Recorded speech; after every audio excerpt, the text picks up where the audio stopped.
Hi అండి. నేను మీ సంధ్య. తండాలో తెలుగమ్మాయి. ఎలా ఉన్నారు అందరూ? అందరూ బాగున్నారా? నేనైతే చాలా బాగున్నాను. మీరందరూ బాగుండాలని మనస్ఫూర్తిగా కోరుకుంటున్నాను. ఇదైతే ఫ్రైడే రోజు మార్నింగ్ వ్లాగ్ అండి. ఫ్రైడే అయితే ఈరోజైతే ఇప్పుడు టైం వచ్చేసి 5 అయింది. లేవంగానే అలా కూర్చున్నాననమాట. నైట్ మొత్తం వర్షం పడింది. ఎంత చల్లగాలి వేస్తుందో, అప్పుడే వర్షం పడి ఆ చల్లగాలిలో అలా కూర్చుంటే ఎంత పీస్‌ఫుల్ ఉంటుందో మైండ్. కానీ నాకు అక్కడ ఏం పీస్‌ఫుల్ లేదండి. చాలా ఆలోచనలతో ఉందనమాట. ఆలోచనలు, డౌట్స్, క్వెషన్స్, కోపము అన్నీ ఉన్నాయన్నమాట. ఇంక నేనైతే బయటైతే ఫ్రైడే అనేసి ఫస్ట్ అయితే ముగ్గైతే పెట్టేసాను. తర్వాత ఇంటి లోపలైతే వచ్చేసి ఇంకా ఎంత కసువు వచ్చిందో చూడండి. నిన్న ఈరోజు మార్నింగ్ పెట్టాను కదా సీతాఫలాలు తెచ్చాను అనేసి, అదంతా డస్ట్ ఉంటే ఫస్ట్ అయితే కసువు అయితే కొట్టేసుకున్నాను. ఇంకా వర్షం పడుతూ ఉంది, ఆగుతుంది. నేనైతే కొడుతూనే ఉన్నానన్నమాట. ఇంకా అలా కొట్టిన తర్వాత ఇంకా మొత్తం సామాన్లన్నీ బయట వేసేసుకొని 1 అవర్ పాటు అలానే కూర్చున్నానండి ఈరోజు చాలా వేస్ట్ చేశానన్నమాట. నా మీదే నాకే కోపం వస్తుంది. ఎంత టైం వేస్ట్ చేశానంటే అలా కూర్చొని చాలా టైం వేస్ట్ చేశాను. మ్యాక్సిమం మార్నింగ్ టైమ్స్‌లో అస్సలు అట్లా టైం వేస్ట్ చేయకూడదండి. మార్నింగ్ టైం అనేది ఎవ్వరికైనా చాలా ప్రీసియస్ అన్నమాట. చాలా వాల్యుబుల్ టైం మార్నింగ్ టైం ఎవ్వరికైనా. మనకి సెల్ఫ్ కేర్ అయినా తీసుకోవాలి, పిల్లల కోసమైనా చేసుకోవాలి, లేదంటే ఇంట్లో పనులైనా చేసుకోవాలి తప్ప నాలా మాత్రం అసలు కూర్చోకూడదు. నా మైండ్ అసలు కొద్దిగా డిస్టర్బ్‌గా ఉండి అలా కూర్చున్నాననమాట. నా మైండ్ డిస్టర్బ్ కావడానికైతే మా హస్బెండ్ అండి కారణం. ఎందుకనంటే నేను మా హస్బెండ్‌కి నిన్న నైట్ చాలా హ్యాపీగా చెప్పాననమాట. నాకు చూడు యూట్యూబ్ సబ్స్క్రైబర్స్ ఈరోజు 50 మంది సబ్స్క్రైబ్ చేసుకున్నారని చాలా అంటే చాలా హ్యాపీగా ఫీల్ అయ్యాను. మా హస్బెండ్ సింపుల్‌గా ఏమన్నాడంటే, నీకింతేనా ఒక అమ్మాయి నిన్న లేదంటే మొన్ననే యూట్యూబ్ ఛానల్ పెట్టింది. లైవ్‌లో ఉంటుంది ఎప్పుడు. హాయ్ అని చెప్తుంది. నేను కూడా చూస్తాను ఆ అమ్మాయి లైవ్. ఈ రోజుకే 2 డేస్‌కే 5000 మెంబర్స్ వచ్చారని చెప్పాడు. నాకైతే కొద్దిసేపు ఎలానో అనిపించిందనమాట. చాలా డిస్టర్బింగ్ అనిపించింది రాత్రి. ఇంగ అలా పడుకొని మార్నింగ్ లేవగానే అదే ఆలోచన అనమాట. నాకేంటి ఆ అమ్మాయితో పోలికేంటి? అంటే ఆ అమ్మాయి తక్కువని నేను చెప్పను. కానీ లైవ్ అంటే ఏంటనంటే ఏమి కష్టం చేయకుండా అండి. ఇక్కడ చూడండి పాలన్నీ కొద్ది మిగిలినవన్నీ ఫ్రిడ్జ్‌లో నుంచి పక్కకు తీశాను. ఇంకా లైవ్ అంటే ఏంటనంటే నా దృష్టిలోన అసలు ఈ మధ్య చాలామంది లైవ్సే పెడుతున్నారు. ఇంక నేను ఇలా నా పని అయిపోయే లోపల మళ్ళీ వాన స్టార్ట్ అయిందని కూడా నేనైతే ఇక్కడ చెప్తున్నాను. ఇంక ఈ వాన చూస్తూనే ఇంక ఈరోజైతే కొద్దిగా లేట్ అయిందనేసి ఫస్ట్ అయితే రైస్‌కి వంకాయ కూర చేస్తున్నానండి. అవి రెండైతే ఇంక నేనైతే ఇక్కడ ఇల్లు క్లీన్ చేసేసుకున్నాను, మాపింగ్ చేసేసాను, దీపం అయితే పెట్టేసాను. కానీ మధ్యలో అయితే కొబ్బరి నూనె నిన్న కోకోనట్ ఆయిల్ చేశామని చెప్పాను కదా, అది చేస్తూ ఇంకా దీపం అయితే పెట్టేసుకున్నాను. ఫ్రైడే దీపము, ఇండ్లు మాపింగ్ కూడా అన్నీ అయిపోయిన తర్వాత అది చేస్తూ ఇంకా ఇక్కడ నా వంట కూడా ప్రిపేర్ చేసుకున్నాను. ఇంకా జుట్టుకైతే ఆయిలే పూసుకోవాలనేసి జుట్టు అయితే ఏం చేయలేదు. హెడ్ బాత్ కూడా నేనేం చేయలేదనమాట ఈరోజు. ఇంకా మా హస్బెండ్ అలా అనేసరికి నాకు కొద్దిగా బాధ అనిపించింది. నేనేం నమ్ముతానంటే కష్టే ఫలి అని నమ్ముతాననమాట. మా హస్బెండ్ నన్ను అలా చేయమన్నా నేనైతే చేయనండి. ఎందుకనంటే యూట్యూబ్ అనేది చాలా మంచిగా ఉపయోగించాలి. ఒకరికి యూజే అవ్వాలి తప్ప అంటే నేనేం చెప్తున్నానంటే యూజ్ అంటే మీకు ఏదో యూజ్ అవుతుందని నేను చెప్పను. అంటే మీకు అర్థమవుతుంది కదండీ, తొందరగైనా లేవాలి, చేసుకుంటే ఎంత బాగుంటుందనేది మీకు అర్థమవ్వాలి.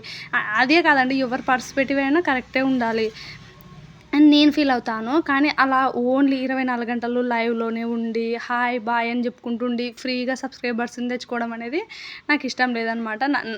నేనైతే మా హస్బెండ్‌కి ఇంక మార్నింగ్ లేవగానే అలా ఆలోచించి కొద్దిగా కోపం అయితే వచ్చింది. ఇంక లేవగానే నేనైతే ఇప్పుడైతే ఒకటే చెప్పాననమాట ఈ పనులు స్టార్ట్ చేసే ముందైతే. ఇంకా నువ్వు చూడు, గ్యారంటీ చూడు, ఆ అమ్మాయికి కష్టపడకుండా వచ్చారని చెప్పావు కదా, వాళ్ళైతే ఎన్ని రోజులు ఉండరు చూడు మళ్ళీ.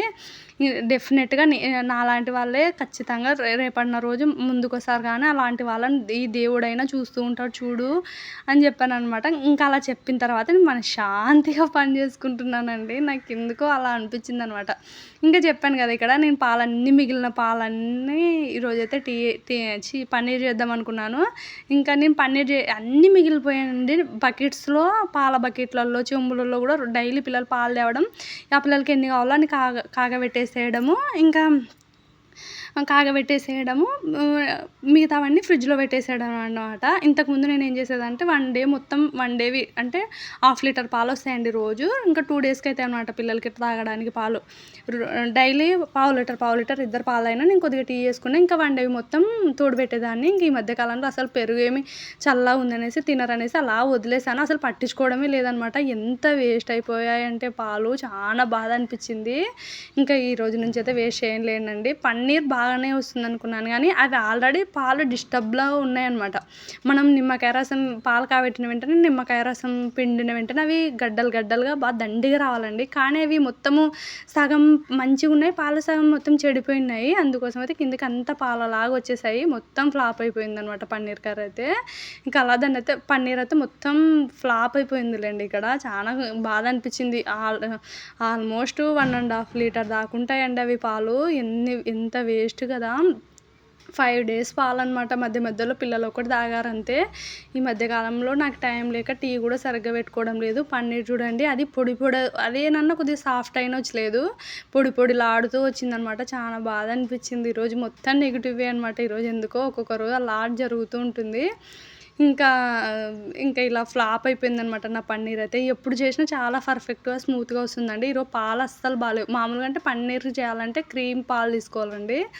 ఇంకా నేను అవి కూడా బాగా చిక్కగా ఉండే పాలు, కానీ ఒక రకం పాలు చెడిపోయినాయి. నేను చూసుకెళ్ళాను అనమాట. అలా పోసేసాను. ఇంకా తర్వాతకి మంచి పాలు మొత్తం కింద పడిపోయాయి, చెడ్డ పాలు మొత్తం అలా ఉండిపోయాయి.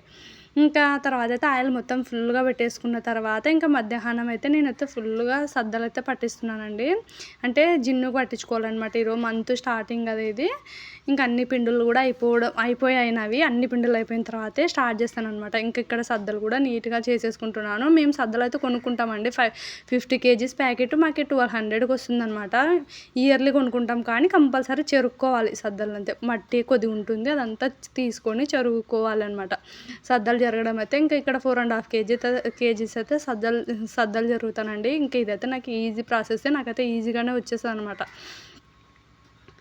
ఈరోజు ఈ వీడియో మీకు ఎలా అనిపించింది, నచ్చితే మాత్రం కంపల్సరీ ఈ వీడియో పూర్తిగా చూసి నాకు నచ్చితే కనుక సబ్స్క్రైబ్ చేసుకోండి ప్లీజ్.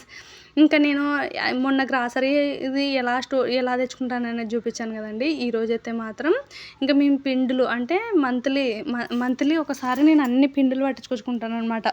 ఇంకా మంత్ ఎండింగ్ అలా కొద్దిగా అయిపోయినా కూడా ఇంకా అలా ఏమైనా రైస్ టిఫిన్స్ అలా చేస్తాను తప్ప ఇంకా మళ్ళీ మధ్యలో అయితే ఏం పట్టించుకుంటాను.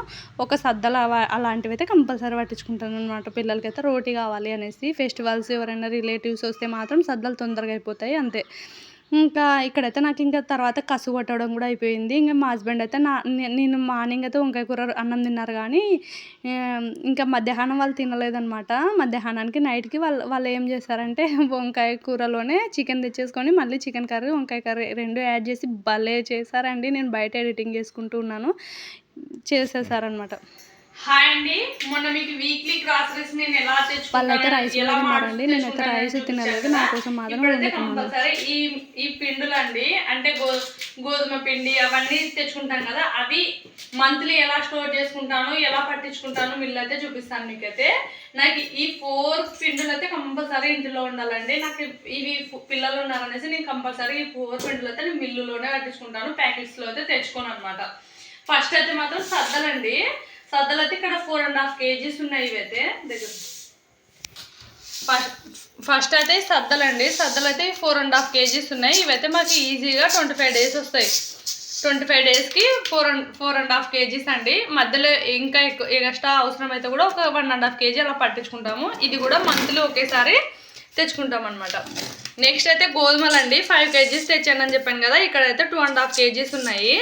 ఇంకా ఈజీగా 20 days అయితే వస్తుందండి మాకు. మధ్యలో నేను రోటీని ఎక్కువ చేస్తాను కాబట్టి గోధుమలు కూడా కంపల్సరీ స్టోర్ అయితే తెచ్చుకుంటాను. పిండి అయితే మాత్రం నేను ఎట్టి పరిస్థితుల్లో తెచ్చుకోను అనమాట, గోధుమల పిండి.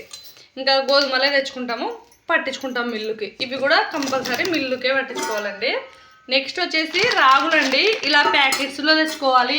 రాగులు ఎప్పుడైనా ప్యాకెట్స్లోనే తెచ్చుకోవాలి. లూజ్లో తెచ్చుకుంటే మాత్రం కంపల్సరీ మట్టి వస్తుంది. నేను చాలాసార్లు ఫేస్ చేసినాను. ఇంకా ఇదే ఇలా ప్యాకెట్స్లో డిమార్ట్లో సూపర్ మార్కెట్స్లో ఇలా ప్యాకెట్స్ దొరుకుతాయండి. లూజ్ కంటే ఒక 10 or 15 రూపీస్ ఎక్కువ అయినా పర్వాలేదు, ఇలా ప్యాకెట్స్లోనే తెచ్చుకోవాలన్నమాట రాగులు అయితే మాత్రం. ఎందుకనంటే క్వాలిటీ బాగుంటే ఒక్కటి కూడా మట్టి ఉండదు అనమాట. మట్టి ఇసుక ఏమి ఉండదు. అది మనం లూజ్ తెచ్చుకుంటే చాలా ఎక్కువ ఉంటుంది. ఇదైతే 1 kg ప్యాకెట్ తెచ్చుకుంటానండి మంత్కి అయితే మాత్రము. కొద్దిగంతా మిగిలిస్తాను అనమాట, ఎందుకంటే ఎప్పుడన్నా దోశలోకి యాడ్ చేయడానికి. మిగతాదంతా మాత్రం పిండి పట్టించుకుంటాను. నెక్స్ట్ వచ్చేసి రైస్ అండి. ఓన్లీ స్టోర్ రైస్ అయితే తీసుకుంటాను నేను, బియ్యం పిండి కోసం అనేసి. బియ్యం పిండి కూడా కంపల్సరీ ఇంట్లో ఉండాలి. నేను మంత్లీ 1 kg బియ్యం పిండి వాడతానండి. అంటే మధ్యలో పిల్లలకి ఏమన్నా స్నాక్స్ లాగా అలా కూడా యూజ్ చేసుకుంటాను అనేసి కంపల్సరీ ఎలాగో పంపిస్తాను కాబట్టి మిల్లుకైతే ఈ వైట్ రైస్తోనైతే బియ్యం పిండి కూడా చేసుకుంటాను. ఇదైతే 1 kg ఉంది చూపి. నెక్స్ట్ అయితే బియ్యం అండి. ఇదైతే రేషన్ రైస్ తీసుకుంటాను అనమాట. బియ్యం పిండి కూడా కంపల్సరీ ఉండాల్సిందే కదా. 1 kg తీసుకున్నాను. రాగులు అయితే 1 kg 1 monthకి. ఇంక ఇవైతే గోధుమలు అండి. గోధుమలు అయితే 2.5 kgs. నెక్స్ట్ వచ్చేసి సద్దలండి. సద్దలు అయితే 4.5 kgs అనమాట ఇవి సద్దలు అయితే. నెక్స్ట్ వచ్చేసి బియ్యం అండి. బియ్యం పిండి కోసం అనేసి బియ్యం అనమాట. ఈ 4 పిండిలు అయితే కంపల్సరీ ఇంట్లో ఉండాలి. పిల్లలకి స్నాక్స్ అయినా చేసేయచ్చు, హెల్దీ రోటీస్ అయినా చేసేయచ్చు, దోశ అయినా చేసేయచ్చు, ఏవైనా చేసేయచ్చు అనమాట ఈ 4 పిండిలు ఉంటే. ఇంకా ఇవైతే మొత్తం పిండి పట్టించుకొచ్చిన తర్వాత కూడా చూపిస్తాను. ఎంత క్వాంటిటీ వచ్చిందో కూడా చూసేయండి. నచ్చితే కనుక లైక్ చేసి సబ్స్క్రైబ్ చేసుకోండి.